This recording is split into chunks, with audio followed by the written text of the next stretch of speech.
महायुती सरकारसमोर आता मंत्रीपद कुणाला द्यायचं हा मोठा प्रश्न आहे।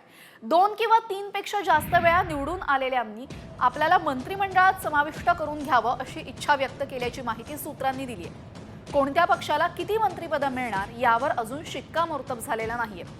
विधानसभेच्या एकूण संख्याबळाच्या 15% मंत्रिमंडळाचा आकार असण्याची तरतूद घटनेत आहे आणि त्यानुसार राज्यामध्ये मुख्यमंत्र्यांसह 43 जणांचा समावेश होऊ शकतो।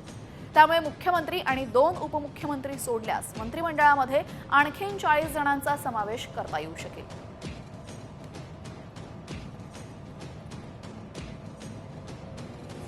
महायुती सरकारसमोर आता मंत्रिपद कुणाला द्यायचं हा मोठा प्रश्न आहे। 2 किंवा 3 पेक्षा जास्त वेळा निवडून आलेल्यांनी आपल्याला मंत्रिमंडळात समाविष्ट करून घ्यावं अशी इच्छा व्यक्त केल्याची माहिती सूत्रांनी दिली आहे। कोणत्या पक्षाला किती मंत्रिपदं मिळणार यावर अजून शिक्कामोर्तब झालेला नाहीये। विधानसभेच्या एकूण संख्याबळाच्या 15% मंत्रिमंडळाचा आकार असण्याची तरतूद घटनेत आहे आणि त्यानुसार राज्यामध्ये मुख्यमंत्र्यांसह 43 जणांचा समावेश होऊ शकतो।